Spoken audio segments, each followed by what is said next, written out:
안녕하세요. 혼자 아들 둘을 키우며 살고 있는 40대 초반 여자입니다.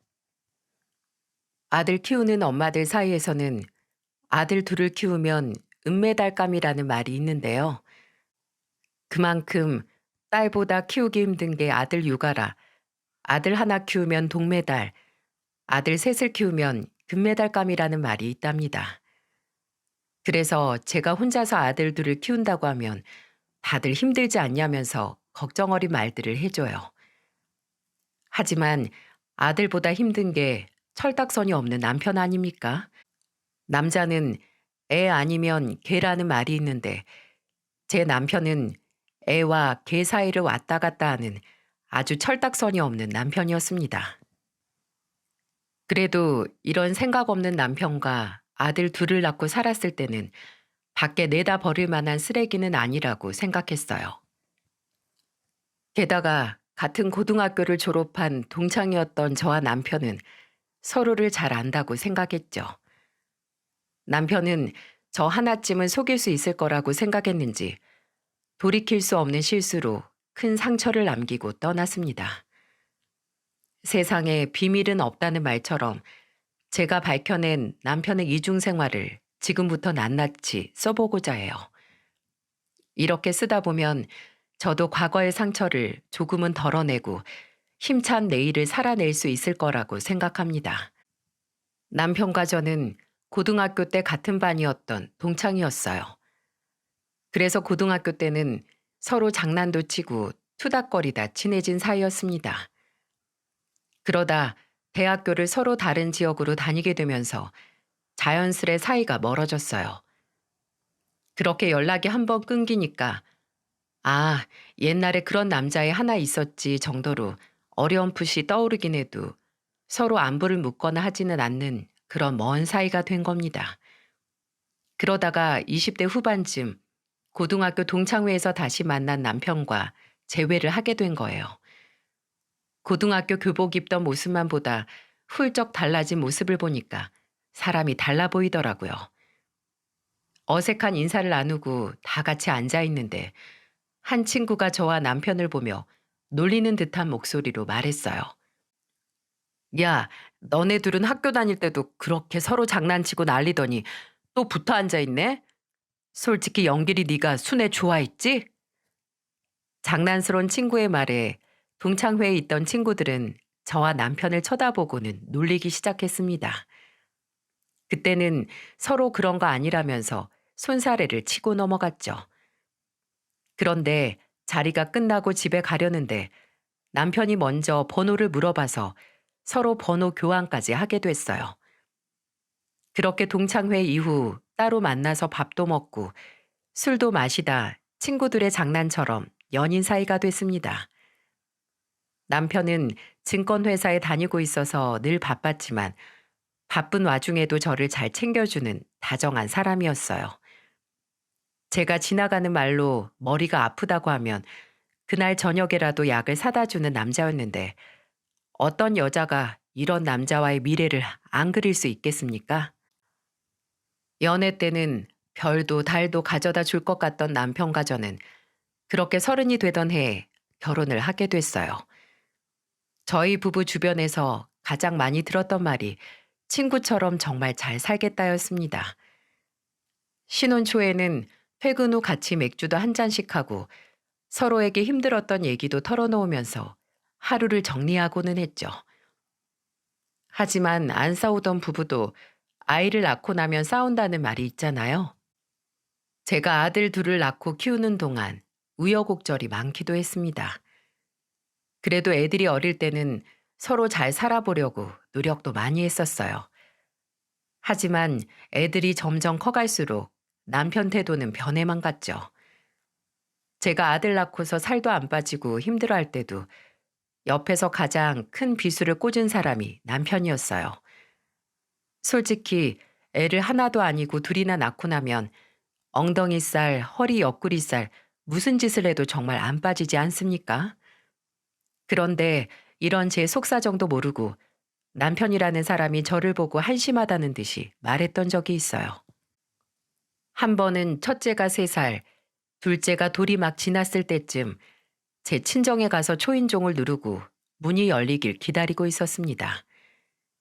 친정은 마당이 있는 전원주택이었는데 아버지는 늘 제가 아이들과 오면 짐 들어주시려고 대문까지 달려 나오셨어요. 해병대 출신이었던 아버지는 연세가 들어도 체력이 넘치는 분이셨죠. 그런데 그날 초인종 누르자마자 남편이 저를 보고 웃기다는 듯 이렇게 말하는 거예요. 무슨 옆구리살이 아기들 해도 삐져나올 수 있어? 당신 지금 뒤태 엄청 웃겨. 지금 애 안고 있는 날 보고 살이 눈에 들어와? 그럼 당신이 좀 안고 있던지. 남자애라 얼마나 무거운 줄 알아? 둘째가 당신한테만 안겨 있으면 안 울고 편안해 하잖아. 그거 당신이 뱃살도 찌고 팔살도 찌고 살이 안 찐 곳이 없어서 다 편해서 그런 거라고. 아, 우리 아들이 그렇게 편안해 하는데 내가 막무가내로 나한테 오라고 어떻게 하나. 당신 지금 말 다 했어? 내가 헬스장이라도 등록해 줄 테니까 내일부터 가서 운동 좀 해. 그런 곳 가서 관리하는 여자들이 얼마나 많은지 좀 보라고. 아이 낳고 살이 찐 거는 제 몸인데 제가 모르겠습니까? 그리고 저도 시간만 있다면 헬스장 가서 운동하고 집에 와서 시원하게 목욕까지 하고 싶은 사람이었어요. 그런데 아직 한창 손 많이 가는 아이들이 있는데 어떻게 운동을 하러 가라는지 남편 말이 참 답답하게만 느껴졌습니다. 그런데 그때 아버지가 화가 잔뜩 난 불독 같은 얼굴을 하고 대문을 열더니 남편을 보며 화가 잔뜩 난 목소리로 소리쳤어요. 어디 아들을 둘이나 키우는 애 아빠가 바람 불면 날아갈 것처럼 삐쩍 말랐어. 얼씨구, 얼굴 피부가 기름 잘잘 흐르는 게 김서방 요즘 살만한가 봐. 내 딸은 출산하고 손목이며 어깨며 삭신이 쑤신다는데 자네 집안일 손 하나 까다가 안 하는 건가? 장인어른, 그게 아니고요. 제가 얼굴에 선크림을 발라서 그래요. 원래는 좀 푸석푸석해요. 남편은 아버지를 보자마자 기어 들어가는 목소리로 말을 하는 거예요. 저희 아버지가 해병대 출신인데다가 전후에도 왕성하게 활동하셨던 분이라 이런 남자답지 못한 남편의 행동을 보면 언성을 높이시곤 하셨죠. 그런데 저희 아버지가 남의 집 귀한 아들 처음부터 이렇게 눈치 주셨겠어요? 사위 사랑은 장모가 아니라 장인어른이 하는 건가 싶을 만큼 아버지는 사위를 아들처럼 아끼셨습니다. 오죽하면 제 여동생이 형부가 아니라 위로 오빠가 생긴 것 같다고 할 정도였으니까요. 늘 아들 있는 친구를 부러워하던 아버지는 사위를 정말 친아들처럼 아끼셨는데 결혼 후 남편이 점점 게을러지고 가정에는 소홀하다는 걸 알게 된 후부터 남편한테는 호랑이 교관처럼 대하기 시작한 겁니다. 그날도 초인종이 울리길래 인터폰으로 문을 열어주고 대문으로 가려는데 남편이 저를 놀리면서 하는 얘기를 인터폰 너머로 전부 듣고 계시다가 화가 나서 나오셨던 거예요. 그래서 남편은 오자마자 화난 아버지 얼굴을 보고는 기겁한 표정으로 있었고 호랑이 같은 아버지는 토끼처럼 벌벌 떠는 남편을 보며 놀리는 듯한 목소리로 이렇게 말했습니다. 아, 마침 잘 됐네. 선크림 발랐다니까 우리 집 잡초 좀 같이 뽑아. 혼자 하려니까 손도 많이 가고 너무 많았는데 마침 자네 오기만 기다렸네. 제가 도와드리고 싶은데 애들도 둘이나 있고 제가 좀 도와야죠. 육아는 혼자 하면 힘들잖아요. 아기띠도 우리 딸이 메고 있고 큰애도 우리 딸 손만 잡고 있는데 자네가 뭐 하겠다고. 애들은 거짓말을 못해. 얼마나 애들을 안 봐주면 애들이 엄마한테만 딱 붙어 있을까. 큰손주 할아버지한테만 말해봐. 아빠랑 뭐하고 놀았어? 아버지가 제 손을 잡고 서 있는 큰아들을 보며 물었고 큰아들은 아버지의 물음에 수줍은 듯이 말했습니다. 아빠는 피곤하니까 깨우면 안 된대요. 아빠가 자야 되니까 엄마한테 가서 놀아달라고 하래요. 엄마가 더 좋아요. 애들은 거짓말 못한다고 하는 말이 딱 맞아요. 큰손자 말 듣자마자 아버지는 무서운 얼굴로 남편을 쏘아보셨고 남편은 죄인처럼 푹 고개를 숙였습니다. 그날 남편 집 내려놓자마자 아버지 손에 이끌려서 마당에 있는 잡초를 전부 뽑고 왔어요. 남편이 아버지한테 모자라도 달라고 하자 아버지는 남편을 보면서 이렇게 소리쳤습니다. 얼굴에 선크림 떡칠했으면 됐지. 사내 놈이 무슨 모자야? 호랑이 굴에 올 땐 만반의 준비를 하고 왔어야지. 처가 문 닳도록 오는 것도 아니고 어쩌다 한 번씩 오면서 그 잠깐도 못 속여? 진짜 얼마나 우리 딸을 무시하고 살았으면 처가댁 대문 앞에서도 그딴 막말을 해. 뭐 살이 어쩌고 저째? 내가 진짜 내 사위만 아니었어도 한 주먹감이었어. 알긴 알아? 아버지가 두 주먹을 불끈 쥐며 말하자 남편은 벌떡 일어나 아버지와 멀찍이 떨어진 곳에서 풀을 정리하고 있는 게 보였어요. 얼마나 속으로 통쾌했는지 모릅니다. 그동안 저 출산하고 살쪘다면서 얼마나 잔소리를 해댔는지 몰라요. 그런데 그날 아버지 손에 이끌려 해가 중천에 떠있던 점심부터 마당 잡초를 뽑더니 그날 이후로는 살 빼란 말 입 밖으로 한마디도 안 하는 거 있죠? 그날 남편 저한테 살 얘기 잘못했다가 호되게 당한 이후로는 살 빼라는 말 절대 안 합니다. 하지만 저와 제 남편 사이는 애들이 커갈수록 점점 멀어져만 갔어요. 그런데 사이가 멀어져도 다른 부부도 다 이렇게 살고 있다고 전 생각했어요. 우연히 택시를 탔다가 듣게 된 라디오에서도 부부는 사랑보다 전우애로 산다는 말을 듣게 되니까 이제는 남편과 사랑보다는 우정으로 살아가겠구나 싶었습니다. 하지만 남편은 저와 생각이 달랐던 것 같아요. 첫째가 유치원에 처음 입학하던 날 남편의 한탄 섞인 말을 듣고 제가 큰 충격을 받았는데 아직도 그 말이 제 머리에서 지워지질 않습니다. 솔직히 남편이 저를 친구라고 생각하고 조금이나마 인간적인 존중을 가졌다면 그런 말을 할 수 있었을까 싶어요. 남편과 맞벌이라 누구보다 남편 도움이 절실했는데 늘 바쁘다는 말을 달고 사는 남편 때문에 오로지 육아를 혼자 감당하고 있었죠. 그런데 자식 키우는 일은 몇 년을 해도 하나도 쉬워지는 게 없더라고요. 빨리 첫째와 둘째 밥을 먹이고 유치원과 어린이집에 보내야 하는데 애들이 쉽게 말을 듣겠습니까? 둘 다 식탁에서 장난을 치는데 저도 모르게 애들이 안 먹고 남긴 밥을 한술 뜨게 됐어요. 그런데 남편이 저를 보면서 한숨을 푹 쉬더니 뭐 못 볼 거라도 본 사람처럼 말하는 겁니다. 아침부터 밥맛 떨어지게 애들이 안 먹겠다고 하면 그냥 버려 좀. 왜 그 밥을 꾸역꾸역 돼지처럼 먹고 있어? 당신 그런 모습 볼 때마다 알뜰한 게 아니라 그냥 미련해 보여. 엄마들이 애들이 먹기 싫다고 미뤄둔 밥 먹는 거 흔한 일 아닌가요? 밥 숟가락 떠줬는데 아들이 안 먹겠다고 하면 그동안 제가 종종 먹어왔는데 그날따라 저한테 남편이 미련해 보인다고 뭐라고 하는데 기가 막히더라고요. 그래서 저는 화가 나서 아들 숟가락을 식탁 위에 소리가 나게 내려두고는 남편을 보고 소리쳤어요. 미련해 보인다고? 애들 밥 안 먹겠다고 난리치고 식탁에 앉기도 싫다고 울고 불고 떼를 쓰는데도 자긴 혼자 밥 먹겠다고 자기 밥 아파서 그렇게 먹는 거 보면 나야말로 당신 미련해 보여. 아들이 둘인데 첫째는 당신이 좀 챙길 수도 있잖아. 난 당신보다 출근 빨리 해야 되는데 어떻게 챙겨? 그리고 애들이 엄마 말을 더 잘 듣겠지 내 말을 듣겠어? 당신이 얼마나 애들이 신경 하나 안 쓰면 애들이 당신 말을 안 듣겠어? 맨날 새벽까지 출근하는 것도 아니고 오늘처럼 늦게 가는 날은 애들 좀 챙겨.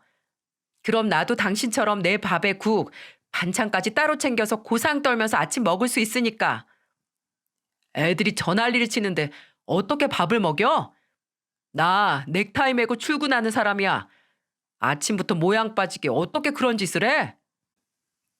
아들을 둘씩이나 둔 남자가 애들 아침 챙겨주는 걸 그런 짓이라고 말하는 사람 들어본 적 있으신가요? 그때 저 너무 기가 막혀서 아침부터 상한 걸 먹고 헛소리를 하나 했습니다. 일주일에 2번 정도는 늦게 출근하던 남편이 육아는 뒷전인 모습을 보고 열이 받아서 주방에 있던 앞치마를 들고 와서 남편 목에 다짜고짜 끼워 넣고는 앞치마 끈을 뒤에서 묶으면서 소리쳤어요. 내가 잘못 생각했네. 옷 더러워지면 절대 안 되니까 앞치마부터 해줬어야 하는데 이걸 깜빡했어. 뭐야 이거? 앞치마야? 아니 내가 이런 걸 왜 해? 당장 풀러. 이걸 왜 풀어? 당신 첫째 밥 먹이고 뒷정리까지 전부 다 하고 가. 당신 일주일에 2번 늦게 출근하는 거, 회사에서 자식 키우는 직원들만 그렇게 해주는 거 내가 모를 줄 알아? 회사에서 아빠 노릇하라고 시간 줬으면 그 시간만큼은 애들한테 써야 될 거 아니야. 그리고 애는 나 혼자 낳았어? 당신이랑 나랑 같이 낳고 같이 키우는 거라고. 남편은 끝까지 자기가 왜 앞치마까지 두르고 주방일 해야 하냐면서 화를 냈지만 제가 앞치마 뒷끈을 꽁꽁 묶어둔 바람에 뺄래야 뺄 수도 없었어요. 결국 그날 남편은 아들 2놈 밥 먹이느라 자기 밥은 몇 술 뜨지도 못했네요. 그 바쁜 아침에도 제 밥은 걸러도 애들 밥은 챙겨주고 싶은 워킹맘의 노력을 남편이란 사람이 미련하다고 하는데 제가 화가 안 날 수 있었겠습니까? 그날 남편은 극기 훈련보다 더한 2 아들 밥 먹이기를 끝내고서야 겨우 출근할 수 있었습니다. 진짜 이날 남편이 저한테 했던 미련하다는 말은 아직도 충격적이네요. 왜 남자들은 애들 키우면서 달라지는 아내 모습을 미련하고 억척스럽게만 보는 건가요? 둘이 좋아서 한 결혼인데 왜 이렇게 저 혼자만 발 동동 구르고 사는지 답답하기만 했어요. 이런 상황에 시댁이라도 마음 편한 곳이었으면 모르겠는데 제 시모는 그야말로 말에 칼이 달린 분이셨습니다. 남편이 가끔씩 막말할 때마다 시모 얼굴이 겹쳐 보일 만큼 둘이 아주 비슷했어요. 한 번 새해라서 애들 데리고 시댁에 갔던 적이 있었는데 그때 저 정말 황당해서 뒤로 뒤집어질 뻔했습니다. 시부는 저한테 늘 따뜻한 말을 먼저 해주시는 분이셨는데 시댁에서도 애들 챙기느라 정신없는 저를 보면서 걱정스러운 목소리로 이런 말을 하셨어요. 우리 며느리가 애들을 이렇게 잘 챙겨주니까 우리 손자들이 쑥쑥 잘도 크네. 회사 다니랴 애들 보랴 정신이 하나도 없지? 처음보다는 덜 힘든데 남자애들이라 그런지 이제는 체력이 안 따라줘서 좀 힘들어요. 그럴 때 남편이 좀 도와줘야 하는데 내 아들이지만 저렇게 무심한 놈 처음 본다. 오늘 온 김에 홍군형 좀 내줄까? 시부는 저한테 이런 말들을 하면서 늘 제 편을 들어주셨습니다. 하지만 제가 시부랑 이런 대화를 하고 있으면 듣기 싫어하는 사람이 시모였어요. 저도 아들을 둔 사람이고 자식 키우는 입장이지만 어쩜 저렇게 자기 아들밖에 모를까 싶은 마음이 듭니다. 그때 시부가 장난치듯이 홍군형 낸다는 말을 하니까 시모가 정색을 하면서 시부한테 이렇게 말했어요. 아, 당신은 지금 누구 편을 드는 거야? 세상에 남자가 밖에서 그 정도 월급 벌어오면 고마워해야지. 왜 밖에서 힘들게 일하는 남편을 못 잡아먹어 안달이야? 나 참 기가 막혀서 원. 왜 또 그래? 일은 연기리만 하나? 우리 며느리도 일하러 다니느라 바쁜데 매번 이렇게 혼자 애들 보니까 그렇지. 지금도 봐. 아무리 부모 집에 왔어도 처자식 데리고 왔으면 새해인데 나와서 다 같이 얘기도 해야지. 피곤하다고 혼자서 방에 쏙 들어가 자빠져 자고 있잖아. 자식한테 자빠져 자고 있다가 뭐야? 그리고 내가 말을 안 해서 그렇지. 며느리 너도 그래. 솔직히 뭐 대단한 회사 다닌다고 그렇게 죽어라 나가는 거냐? 그냥 집에서 애들이나 보면 너도 안 힘들고 좋잖아. 근데 왜 괜히 꾸역꾸역 뭐 대단한 일 하는 것도 아니면서 일하면서 애 보느라 힘들어 죽겠다면서 유세를 떨고 다녀? 시부와 별 뜻 없이 대화를 나누던 중 갑자기 불똥은 저한테 튀었고 시모는 저한테 대뜸 화를 내기 시작했어요. 그런데 정말 어이가 없던 건 저였습니다. 사람들이 남편 증권회사 다닌다고 하면 돈을 진짜 많이 벌어오는 줄 알아요. 그런데 이상하게 남편 월급은 남들이 예상하는 금액과 달랐고, 그때마다 남편은 본인이 실적이 안 좋아서 인센티브가 없다면서 말을 했죠. 이런 상황인데 요즘 같은 시대에 외벌이로 아들 둘 키울 수 있겠습니까? 그래서 저는 시모가 무슨 대단한 회사도 아닌데 꾸역꾸역 다니고 있냐고 했을 때 정말 자세한 사정도 모르면서 무시하는 게 어처구니 없었습니다. 저 그때 얼마나 어이가 없었으면 버럭 화를 내는 시모를 보면서 어이없다는 목소리로 말했어요. 어머님 아들 월급 명세서 보여드릴까요? 그 돈으로 내 식구 살기 빠듯해요. 제가 같이 벌고 있으니까 이만큼 사는 거지. 남편 월급으로만 살았으면 벌써 빚더미예요. 아파트 대출이자에 생활비까지 혼자 벌어서 어떻게 감당해요? 우리 아들 증권회사 다니는 애야. 그런데 네가 살림을 어떻게 했으면 그 돈으로 내 식구가 못 산다는 말을 해? 그러니까요. 남들이 제 남편 증권회사 다닌다고 하면 돈 잘 벌겠다면서 부러워하는데 남편은 맨날 자기 실적이 없어서 월급 외에 보너스도 잘 안 나온다면서 그렇게 늘 돈 없다는 말만 해요. 제가 이 상황에 어머님 말처럼 회사 그만두고 집에서 애들만 보고 있었으면 어머님 아들 등골 빼먹는 거예요. 저 집에서 정말 애들만 볼까요? 어떻게 생각하세요? 너희 둘 일을 왜 나한테 물어? 둘이 알아서 해. 제가 이렇게 말하자 시모는 당황한 듯 손부채질을 하는 겁니다. 그렇게 뭣도 아닌 회사 다닌다면서 유세 떤다고 하시더니 제가 현실을 자세히 알려드리니까 당황해 하시는 거예요. 시부는 시모를 보면서 어이가 없다는 듯 말했습니다. 나는 우리 딸이 당신 같은 시어머님 생길까봐 시집 안 갔으면 좋겠어. 어쩜 그렇게 자기 아들만 아는지. 내가 진짜 며느리 손자볼 낯이 없다. 진짜 오죽하면 시부가 이런 말을 하시겠어요? 시부 말을 듣자마자 시모는 자리에서 벌떡 일어나더니 방에서 코골며 자는 남편 깨워서 애들 좀 보라면서 한소리를 하는 게 아니겠습니까? 그때 시모가 남편한테 이런 소리를 했어요. 너는 학교 다닐 때도 잠만 자더니 자식 낳고도 잠만 자? 정신 차린 줄 알았더니 너는 왜 이 모양이야? 아유, 속 터져. 너 때문에 내가 기도 못 피고 살잖아. 시부는 그 소리를 듣고 저를 보면서 같이 웃었습니다. 그제야 잠에서 깬 남편이 거실로 나와 앉더니 가족들과 같이 둘러앉았어요. 그날 너무 웃겼던 건 제가 정말 회사라도 그만둘까봐 시모가 저한테 힘들면 가끔씩 애들 맡기라는 말까지 했다는 거예요. 저 말이 과연 저를 위해서 한 말이겠습니까? 누가 봐도 시모가 말 한 번 잘못해서 제가 진짜 회사 그만두고 집에만 있을까봐 덜컥 겁이 나서 한 말로 들리지 않나요? 그래서 시모 말에 한 3번 정도 애들 맡겼던 적도 있었죠. 그랬더니 딱 3번 봐준 이후로는 제 전화도 피하고 애들 문제로 이래라 저래라 하지도 않으십니다.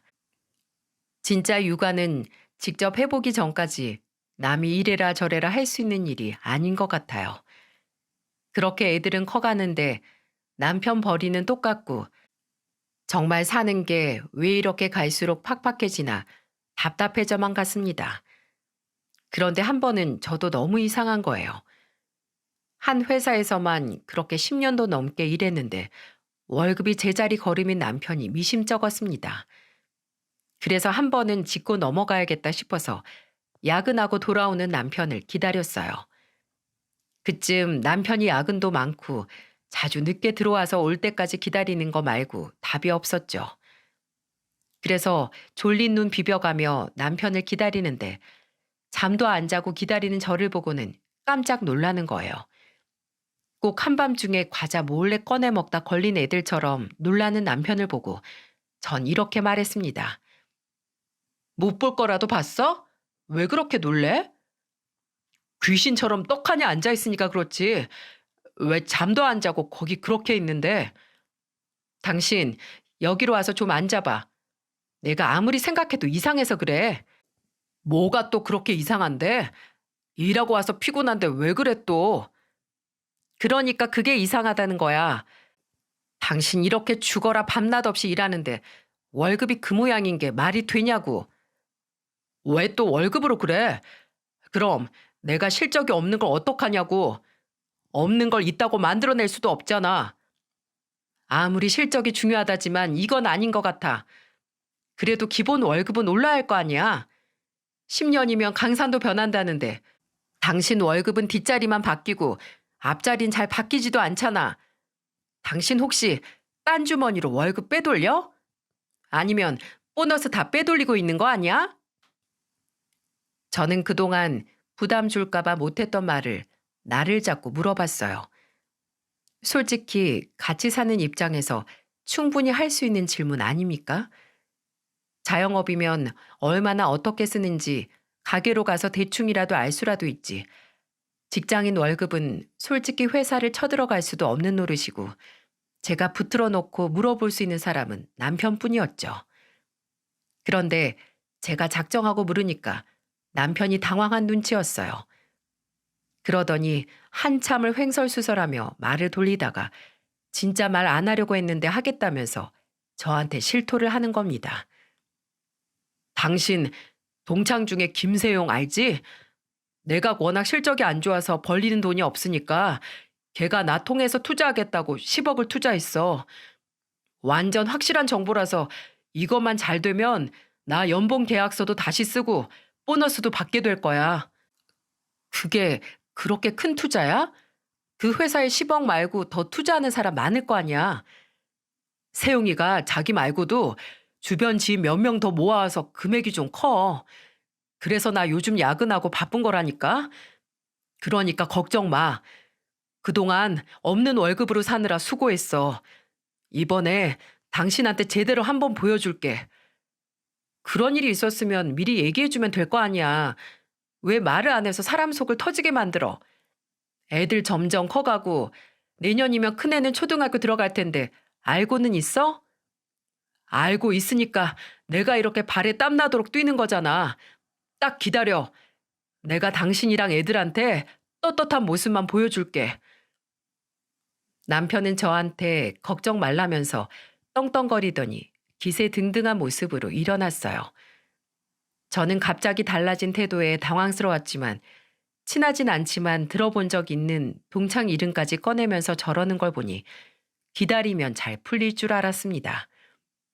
솔직히 남편이 증권회사에 있다고 저까지 투자에 대해 잘 알게 되는 것도 아니고 저는 투자 쪽은 잘 몰랐어요. 그저 남편 회사 일이고 고등학교 동창이 남편 믿고 밀어준 거니까 잘 되려나 보다 했었죠.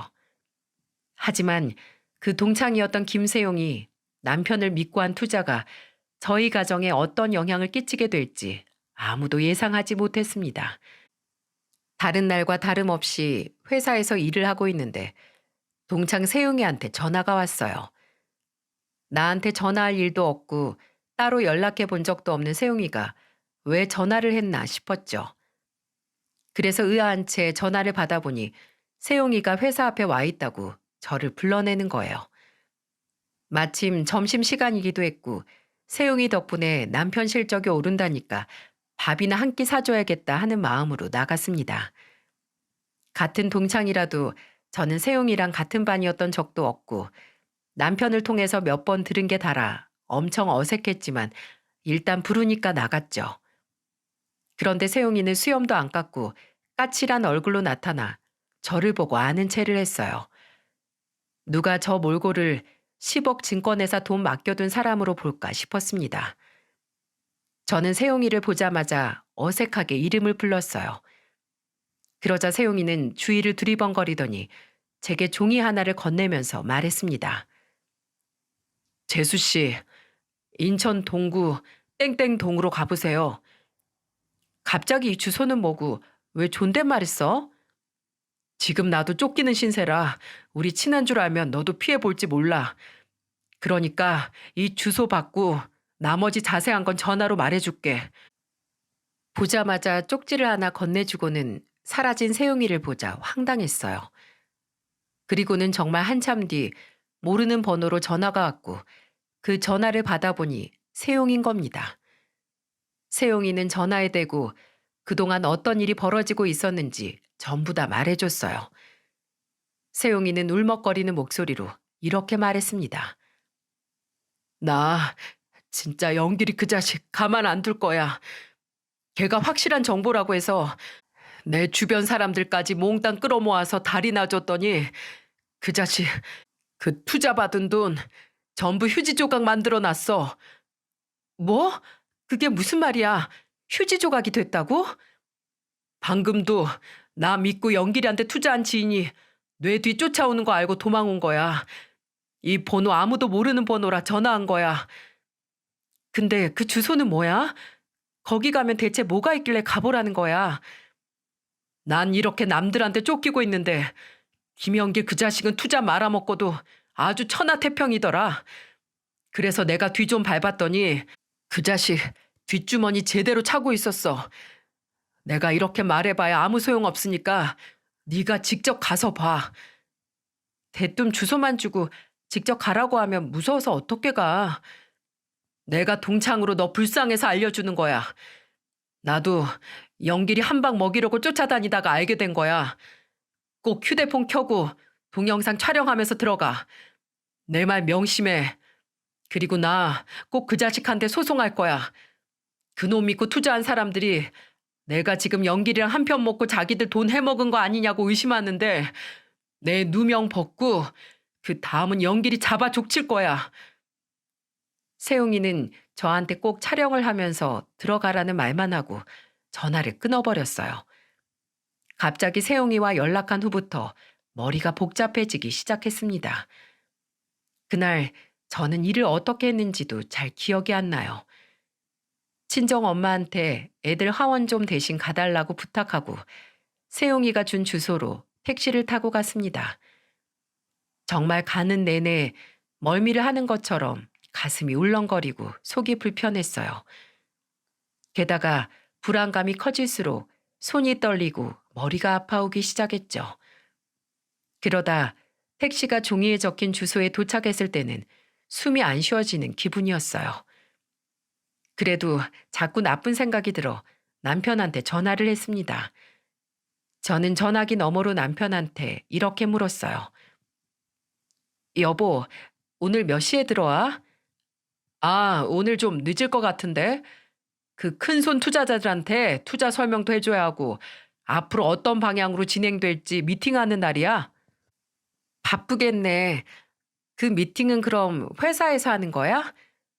그럼 회사에서 해야지. 아주 중요한 내용인데 아무 데서나 할 수 없잖아. 그래, 알았어. 새벽에라도 꼭 집에 들어와. 남편은 제 전화에도 미팅이 있어서 늦는다며 대답을 했습니다. 그 주소로 가는 내내 저는 최악의 상황으로 남편이 외도를 하는 건가 하는 생각을 했어요. 그래도 아닐 거라고 믿고 싶었고 남편이 야근을 한다는 말이 사실이기만을 바랬습니다. 호흡을 가다듬고 택시에서 내린 뒤 종이에 적힌 층으로 올라가려고 엘리베이터에 올라탔습니다.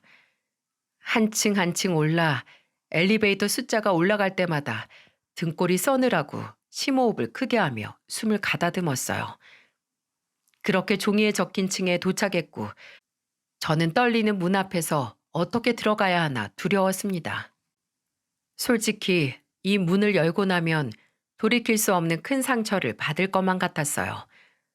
그런데 그때 마침 배달원이 그 집 초인종을 눌렀고 저는 그 틈에 휴대폰을 켜고 동영상 촬영을 시작했습니다.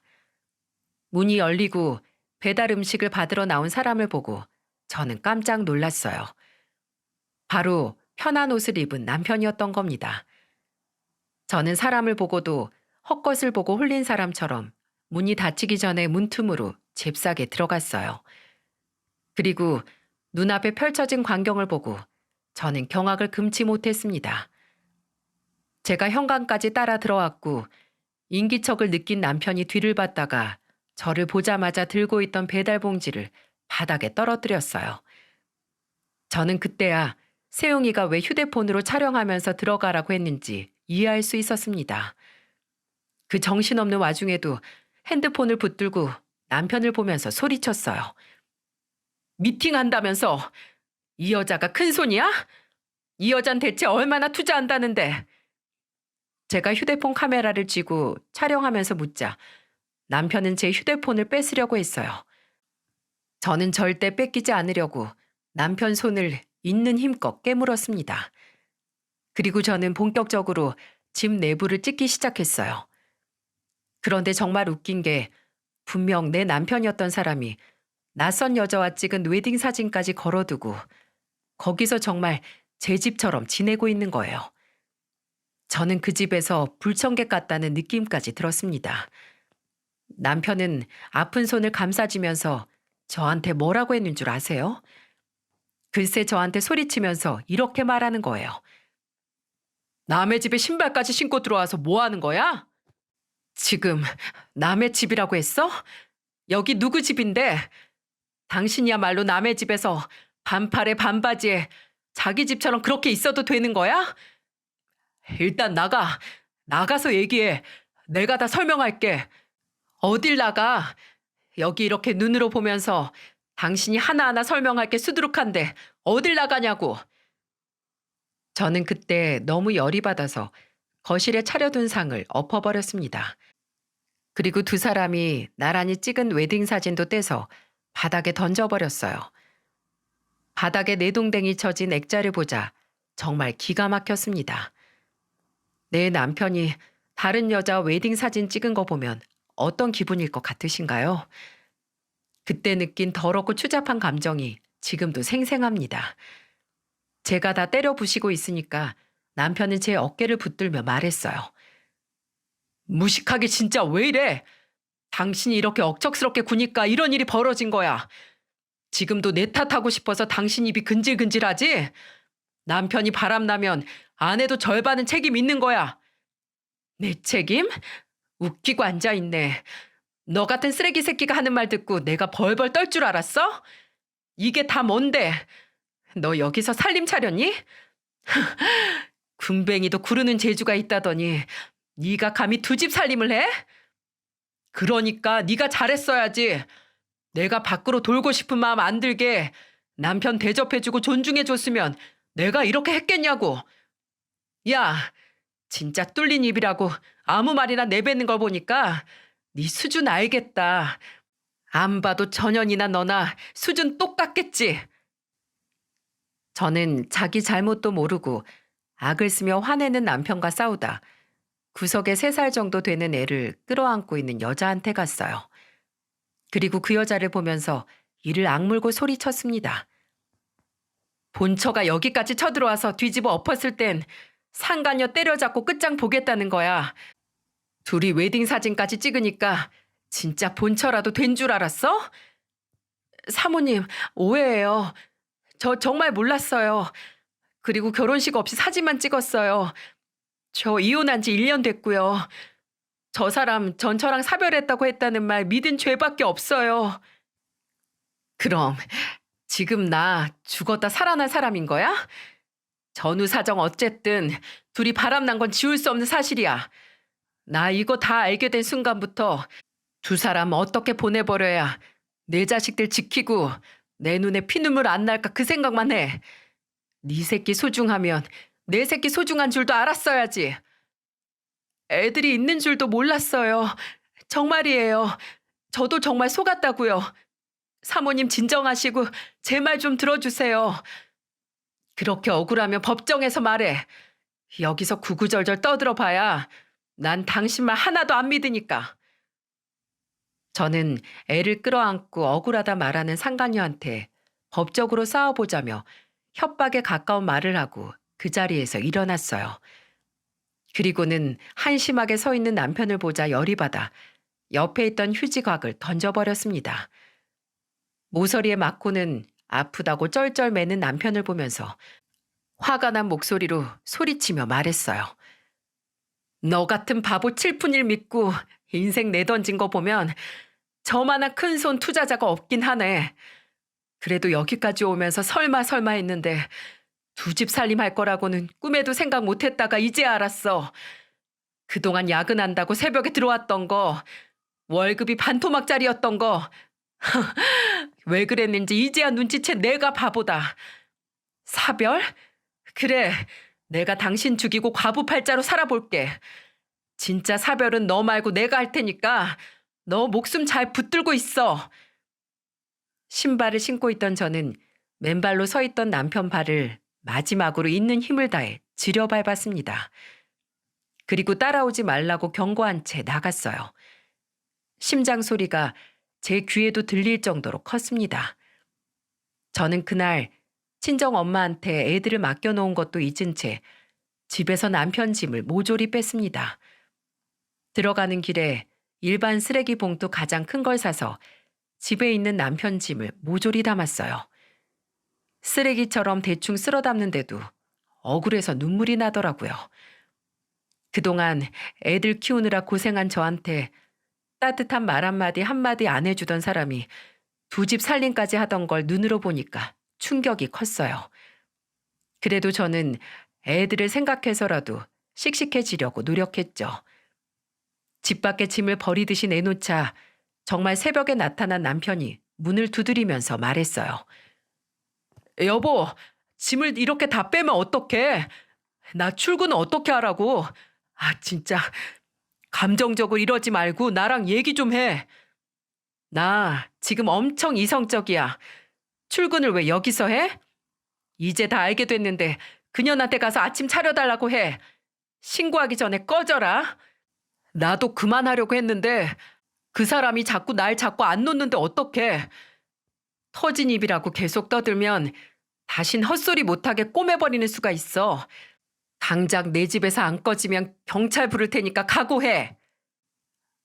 아무리 가라고 해도 가지도 않고 문을 두드리는 통에 결국 경비 아저씨가 남편을 끌어내고서야 조용해졌습니다.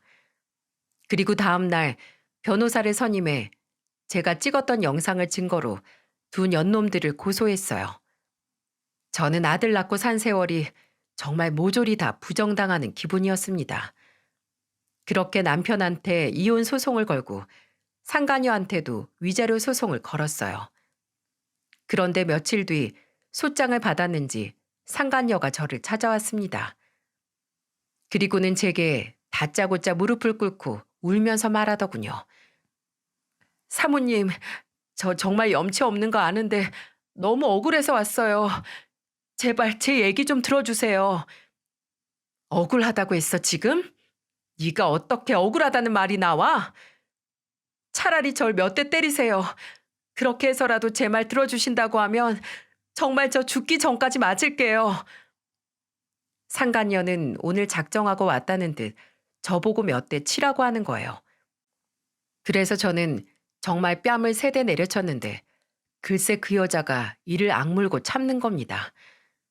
뭐가 그렇게 억울하다는 건지 드러나 보자 하고 같이 의자에 앉았어요. 그 상간녀는 돌싱들이 모여있는 카페를 들어가더니 남편이 쓴 글을 보여줬습니다. 글 내용을 보니 기가 막혔어요. 이번에 카페에 가입한 김영길입니다. 5년 전 아내와 사별후 홀로 지내다 이제 좋은 인연을 만날 용기가 생겨서 이렇게 가입했습니다. 저와 비슷한 처지에 있는 분들 만나보고 싶네요. 멀쩡히 살아있는 마누라 두고 사별이라니 진짜 어이가 없고 코웃음이 났습니다. 제가 어처구니 없다는 듯 코웃음을 치니까 상간녀가 저를 보며 말했어요. 저도 남편이랑 헤어지고 처음 만난 사람이 그 남자였어요. 정말 몰랐어요. 사모님 믿지 못하실까 봐. 이거 사모님 남편이랑 우리 아들 유전자 검사한 결과지예요. 정말 저 그 사람 만나서 살게 된 건 1년 반 정도밖에 안 됐습니다. 아무리 몰랐다고 해도 씻을 수 없는 상처 받으신 거 아는데 저도 정말 억울해서 그래요. 상간녀는 제가 혹시나 계속해서 의심을 할까 봐 유전자 검사지까지 가져온 겁니다. 그걸 보니 이 여자도 주제도 모르고 날뛰는 남편놈한테 당한 억울한 상황 같았어요. 게다가 남편이랑 살림 차려 사는 동안 월급도 제대로 안 가져와서 생활비 대출 받은 것도 있다며 고소를 취하해달라고 부탁했습니다. 저도 이제 이혼 후 혼자 아들들을 키워야 하는 입장이라 그 상간녀의 억울함이 느껴져 결국 고소를 취하해 줬어요. 헤어진 남편과 사이에서 낳은 아들 유전자 검사까지 해오는 걸 보고 진짜 그 심정이 어땠을까 싶었죠. 결국 상간녀 고소를 취하해 줬고 저한테 계속해서 고맙다며 말을 했어요. 그래서 저는 그 여자한테 한마디 해줬습니다. 혼자 애 키우는 거 힘든 거 아는데 사람 함부로 믿지 말아요. 네, 사모님, 죄송해요. 이번에 저도 제대로 알았어요. 정신 차리고 살게요. 그렇게 상간녀 고소를 취하고 이혼 소송은 정말 한 채 양보도 없이 밀어붙였어요. 시모는 아들 인생 망칠 거냐고 저한테 하소연했지만 이미 망한 인생 이혼한다고 얼마나 망하겠습니까? 그래서 꿋꿋하게 10원 한 장도 양보 없이 모조리 제가 다 받아냈어요. 재산 분할, 양육권, 친권 전부 다 제가 이긴 거나 다름없었죠. 저희 부모님은 소송이 끝나자마자 남편을 잡아 족칠 거라며 벼르기까지 했습니다.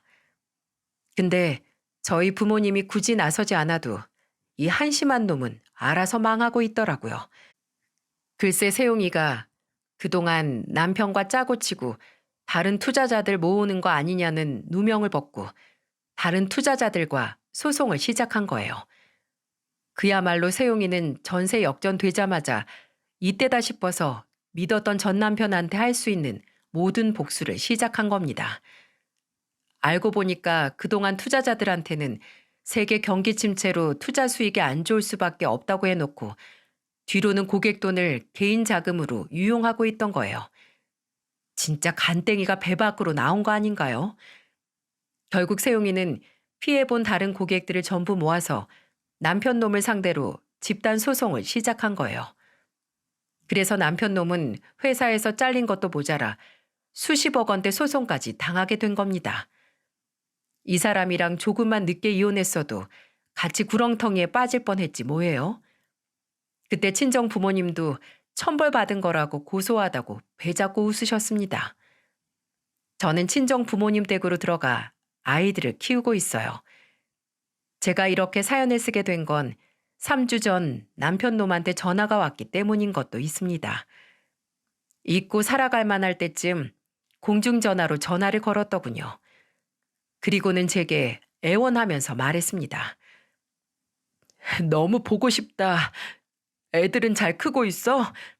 가정 파탄낸 후폭풍이 이렇게 클 줄 몰랐어. 나 염치 없는 거 아는데 예정을 생각해서 딱 100만 원만 빌려줄 수 없을까?